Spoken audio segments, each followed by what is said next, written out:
नमस्ते साथियों, ये है पतंजलि योग सूत्र सीरीज़ का पार्ट 2। जैसे कि पहले पार्ट में हमने 2 सूत्र कवर किए थे, अब हम इस पार्ट में बढ़ेंगे तीसरे सूत्र की ओर, जो कि है तदा द्रष्टुः स्वरूपे अवस्था नाम। तो इस सूत्र को हम शब्द दर शब्द समझते हैं। पहला शब्द है यहाँ पर तदा। तदा का मतलब है तब या उस समय। अब किस समय की बात हो रही है? जब हमारी चित्त की वृत्तियाँ शांत हो जाती हैं, जब हम अपने योग में स्थित हो जाते हैं, तो तब का मतलब है उस समय से। ठीक। फिर दूसरा शब्द है यहाँ पर द्रष्टु। द्रष्टु का मतलब है दृष्टा, देखने वाला, यानी चित्त या साक्षी।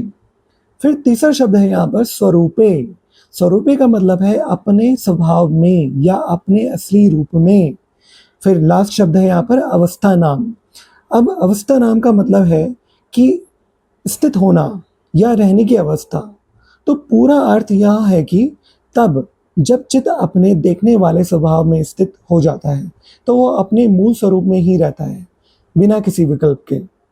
अगर हम इसे विस्तार से समझे तो इस सूत्र में पतंजलि यह बता रहे हैं कि योग का अंतिम उद्देश्य यह है कि जब हमारा चित्त, जो देखने वाला साक्षी है, वो सभी मानसिक विकारों और भ्रामक विचारों से मुक्त होकर अपने ही स्वाभाविक रूप में स्थित हो जाता है, तब वो अपने असली स्वरूप का अनुभव करता है।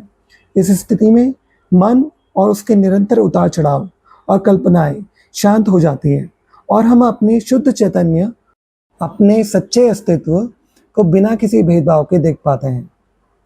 तो अगर मैं इसे सरल शब्दों में बताऊं तो इतना समझिए कि जब मन की सभी वृत्तियां शांत हो जाती हैं, तब दृष्टा यानी कि आत्मा अपने मूल वास्तविक स्वरूप में स्थित हो जाती है।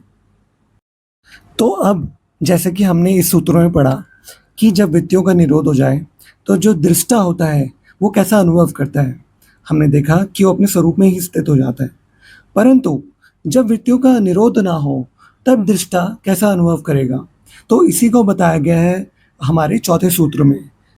तो चौथा सूत्र है हमारा वृत्ति सारूप्यम इतरत्र। अगर इसका सूत्रार्थ हम समझें तो सूत्रार्थ है इसका, वृत्तियों के निरोध से भिन्न अवस्था में दृष्टा का वृत्ति के सदृश स्वरूप होता है। अब अगर हम इसे वर्ड टू वर्ड समझें तो इसमें 3 शब्द हैं, वृत्ति सारूप्यम इतरत्र। वृत्ति, वृत्ति का अर्थ क्या है? जैसे कि मैंने आपको पहले बताया था, चित्त में उत्पन्न होने वाली तरंगे, विचार, कल्पनाएं, स्मृतियां, भावनाएं, संकल्प, विकल्प आदि, अर्थात चित्त का कोई भी परिवर्तन या गतिविधि वृत्ति कहलाती है। जितने भी हमारे भारी विषय हैं, वृत्तियां हैं। ठीक। फिर सारूप्यम। अब सारूप्यम का मतलब क्या है? सारूप्यम में 100 और रूप है। तो 100 क्या हो गया हमारा? साथ या समान, और रूप क्या हो गया? स्वरूप या आकृति। अगर इसका पूरा अर्थ आप समझो तो सारूप्यम का अर्थ हुआ उसी के समान हो जाना, तदात्म में स्थापित कर लेना, उसी का रूप धारण कर लेना। ठीक। अब तीसरा शब्द जो है वो है इतरत्र। इतरत्र का मतलब है अन्य समय में। अब किस समय में? अब इसका मतलब है जब योग की अवस्था नहीं होती। कौन सा समय? जब योग की अवस्था नहीं होती, जब चित्त वृत्तियों का निरोध नहीं हुआ होता, तो उस समय की बात कर रहे हैं। ठीक। तो अगर हम इसे कंक्लूड करें तो इसका अर्थ हुआ अन्य समय में, जब चित्त की वृत्तियों का निरोध नहीं होता, जब आप योग में स्थित नहीं होते, तो ऐसी स्थिति में दृष्टा चित्त की वृत्तियों के साथ एक रूप हो जाता है। ऐसी साधारण अवस्था में मनुष्य स्वयं को अपनी वृत्तियों के साथ जोड़ लेता है। जब मन क्रोध में आता है तो व्यक्ति कहता है मैं क्रोधित हूँ।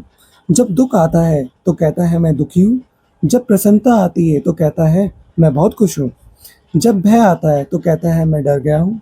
वास्तव में क्रोध, दुख, भय, प्रसन्नता चित्त की वृत्तियाँ हैं, आत्मा नहीं। लेकिन अज्ञान के कारण दृष्टा स्वयं को उन्हीं वृत्तियों के समान मान लेता है। यही वृत्ति सारूप्य है। अब इसे उदाहरण से समझते हैं। अब जैसे आप दर्पण का उदाहरण ले लो। दर्पण में जो भी वस्तु आती है उसका प्रतिबिंब दिखाई देता है। यदि दर्पण स्वयं को प्रतिबिंब ही मान बैठे तो यह क्या होगा? उसका भ्रम होगा। इसी प्रकार आत्मा चित्त में उठने वाली वृत्तियों को देखती है, लेकिन अज्ञानवश स्वयं को उन्हीं के समान मान लेती है। अब जैसे दूसरा उदाहरण देखें तो अभिनेता का ले लो। अभिनेता मंच पर राजा का अभिनय करता है।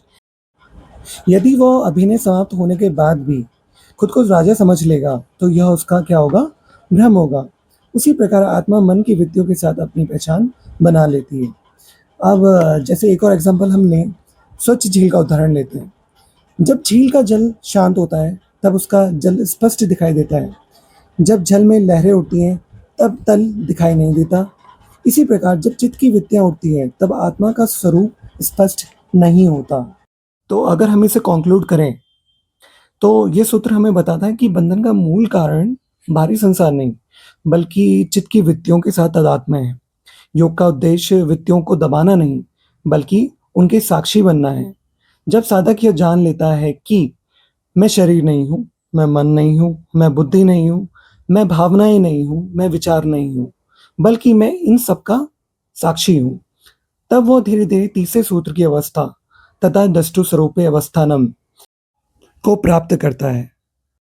तो जैसे कि अभी तक हमने वृत्तियों के बारे में पढ़ा, वृत्तियों का निरोध होना चाहिए। फिर वृत्तियों के निरोध पर दृष्टा कैसा अनुभव करता है। अगर वृत्तियों का निरोध ना हो फिर दृष्टा कैसा अनुभव करेगा। अब आगे बताया गया है वृत्तियों की संख्या और वृत्तियों के भेद। तो पांचवें सूत्र में हम वृत्तियों के भेद और उसकी संख्या देखेंगे। तो पांचवा सूत्र है हमारा वृत्त्या पंचतत्या कलिष्ठा कलिष्ठः।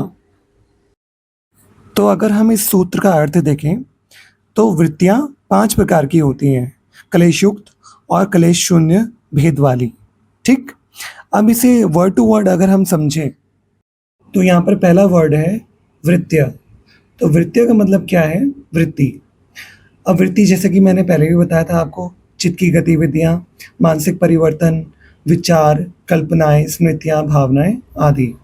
फिर यहाँ पर दूसरा शब्द क्या है हमारा, पंचतया। अब पंचतया का अर्थ क्या हुआ, 5 प्रकार की। अब ये 5 प्रकार की वृत्तियां हैं जिन्हें पतंजलि ने अपने अगले सूत्र में बताया है। और क्या है ये 5 वृत्तियां, प्रमाण, विपर्य, विकल्प, निद्रा, स्मृति। ठीक, फिर तीसरा शब्द है हमारा कलिष्ठा।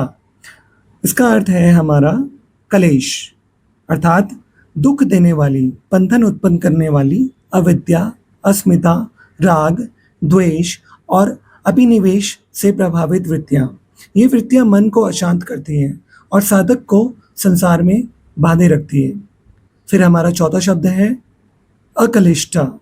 अकलिष्ठा का मतलब है कलेश रहित, दुख ना देने वाली, आत्मज्ञान और योग की ओर ले जाने वाली वृत्तियां। ये साधक के आध्यात्मिक विकास में सहायक होती हैं। तो इन वर्ड्स का पूरा मतलब हुआ, चित्त की वृत्तियां 5 प्रकार की होती हैं और वे या तो कलिष्ठ दुखदायी होती हैं अथवा अकलिष्ठ दुख रहित एवं कल्याणकारी होती हैं। अब महर्षि पतंजलि यहाँ पर यह बताना चाह रहे हैं कि मन में उठने वाले सभी विचार एक जैसे नहीं होते। कुछ विचार हमें अज्ञान, आसक्ति, क्रोध, ईर्ष्या और दुख की ओर ले जाते हैं, इन्हें कलिष्ठ वृत्तियां कहा जाता है। दूसरी ओर कुछ विचार हमें विवेक, वैराग्य, साधना, ध्यान, आत्मचिंतन और ईश्वर की ओर ले जाते हैं, इन्हें अकलिष्ठ वृत्तियां कहा जाता है। तो इसे हम एक एग्जाम्पल से समझते हैं। जैसे कि किसी की सफलता देखकर ईर्ष्या होना, तो ईर्ष्या होना क्या है, कलिष्ठ वृत्ति है। परंतु अगर आप उसकी सफलता से प्रेरणा लेकर स्वयं को बेहतर बनाने का संकल्प करें तो ये क्या है, एक अकलिष्ठ वृत्ति।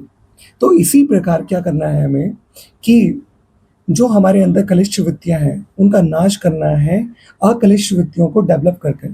फिर लास्ट में वो अकलिष्ठ वृत्तियों को भी हमें त्याग देना है कि हम अपने स्वरूप में स्थित हो सकें।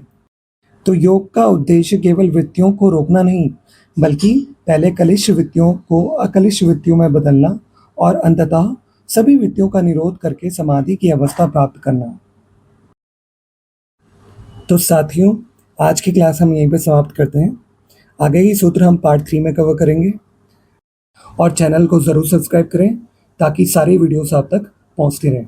धन्यवाद।